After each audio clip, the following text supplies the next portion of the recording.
Hi, welcome back to my YouTube channel. Let's see how to block the dangerous and deceptive content in Mozilla Firefox. Okay, so let's get started. So whenever we are trying to use the online websites, whenever we are trying to use the web browsers, it is very much important to protect our data because nowadays too many hackers or spammers are stealing our data and they are trying to spam our system or the laptop so that they can steal our data. Okay, so in this case, like it has become very much important to block the dangerous and deceptive content in the web browser. Okay, so today in this particular video, we are talking about the Mozilla Firefox web browser.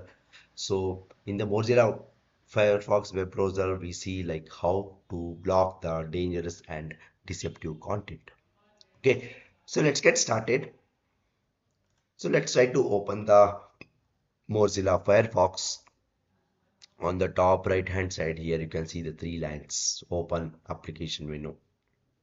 Okay, so click on that particular option and go to the settings.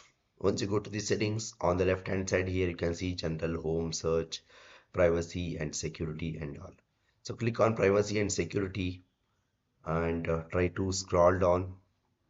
Once you scroll down here, you can see the security, deceptive content and dangerous software protection. Okay, so here you need to just tick mark this particular option. Once you tick mark this particular option, block dangerous and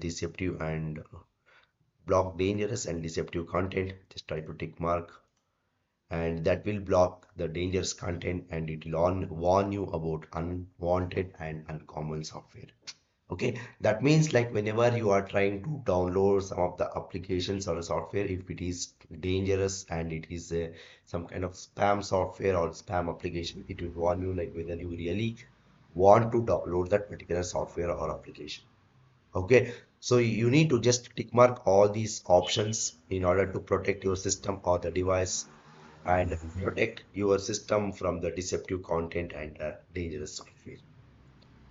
Okay, so this is how you can protect your system or the laptop by blocking the dangerous and deceptive content in Mozilla Firefox. Okay, so that's all about this particular video, guys. I hope you like this particular video. Please do subscribe to my YouTube channel. See you and all. Thank you. Bye bye.